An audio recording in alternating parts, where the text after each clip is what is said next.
سیاست میں international brokers, column نگار Syed Sardar Ahmed Pirzada, the first blind journalist of Pakistan, APNS best Urdu column award holder, روزنامہ نئی بات، مرخہ 4 ستمبر 2021۔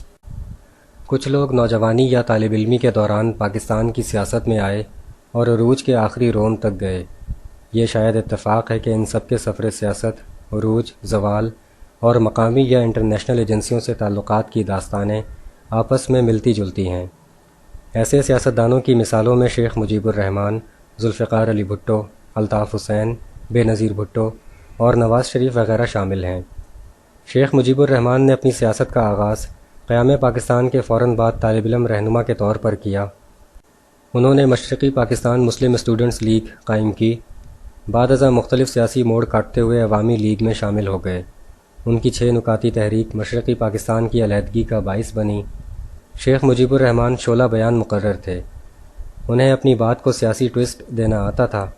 ان کی بنگالی پرست تحریک کو بھارت اور کچھ دوسرے ممالک کی حمایت حاصل تھی۔ اسی بیرونی امداد کے باعث شیخ مجیب الرحمن بنگلہ دیش کے سربراہ مقرر کیے گئے۔ اقتدار حاصل کرنے کے باوجود ان کا انجام قاتل کی گولی سے ہوا۔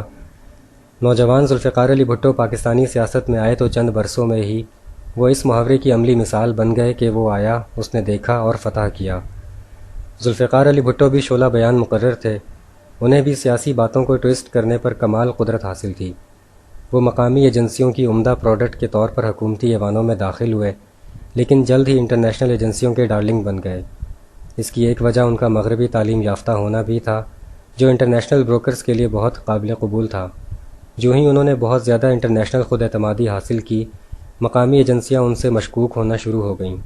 ان کے ہاتھ سے اقتدار جاتا رہا، پھر زندگی بھی چھین لی گئی۔ الطاف حسین طالب علمی کے زمانے میں بظاہر کراچی کے ایک لسانی طبقے کی فلاح و بہبود کے لیے سامنے لائے گئے، جبکہ ان کی تخلیق کار مقامی ایجنسیوں کا مقصد کراچی میں پیپلز پارٹی کا زور توڑنا تھا۔ الطاف حسین مقامی ایجنسیوں کے ہاتھ سے نکل کر جلد ہی مبینہ طور پر ملک دشمن ایجنسیوں کے اختیار میں چلے گئے۔ اس وقت تک وہ کراچی کے لسانی طبقے کی مکمل حمایت کے بعد اتنے مضبوط ہو چکے تھے کہ دشمن ایجنسیوں کے اختیار میں رہنے کے باوجود اس وقت کی حکومتیں، جن میں پرویز مشرف کا مارشل لا بھی شامل تھا، نے اپنے اقتدار بچانے کے لیے الطاف حسین کی براہ راست ناراضگی مول نہ لی۔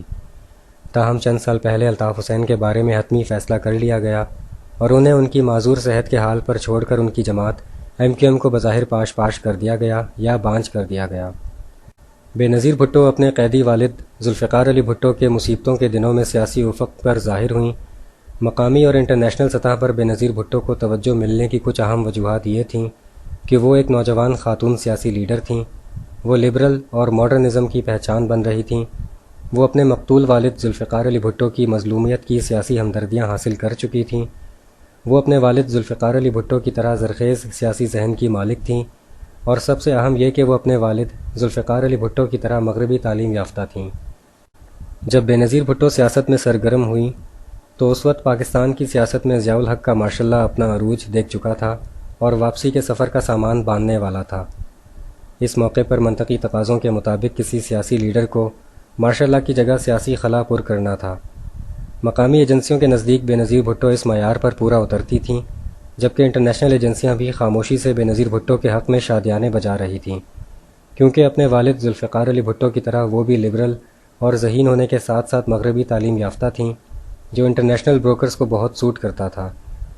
بے نظیر بھٹو بھی اپنے والد کی طرح مقامی ایجنسیوں کے ہاتھ سے نکل کر انٹرنیشنل بروکرز کی محفل میں زیادہ اٹھنے بیٹھنے لگیں۔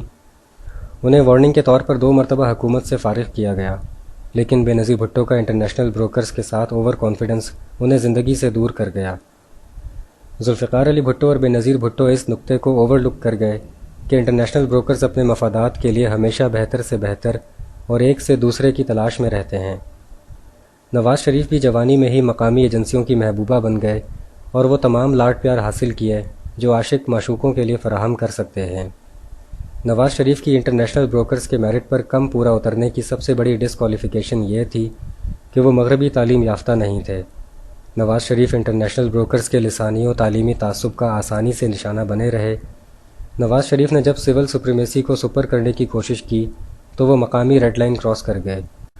انہیں نکرے لگانا زیادہ مشکل نہ تھا، کیونکہ انٹرنیشنل بروکرز نواز شریف کی چین اور روس کی طرف شفٹ ہونے والی پالیسیوں سے پہلے ہی نالاں تھے۔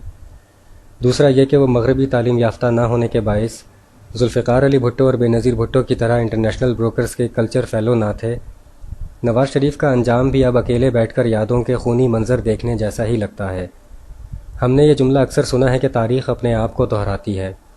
پاکستانی سیاست میں تاریخ بہت جلدی اپنے آپ کو دہراتی ہے۔ نوجوان بلاول بھٹو کو جس طرح سیاست میں اتارا گیا وہ کسی سے پوشیدہ نہیں ہے، البتہ انہیں جس طرح میڈیا پر مشہور کیا جا رہا ہے اور انہیں ایک دانشور سیاستدان کے طور پر پیش کیا جا رہا ہے وہ فی الحال پوشیدہ ہے اور کچھ سوال لیے ہوئے ہے۔ مثلا یہ کہ ہماری سیاست میں مقامی طاقتوروں کے بغیر کوئی مشہور نہیں ہو سکتا۔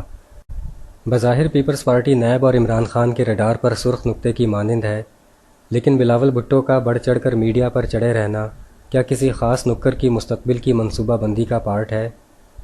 بلاول بھٹو بھی اپنے نانا ذوالفقار علی بھٹو اور والدہ بینظیر بھٹو کی طرح مغربی تعلیم یافتہ ہیں۔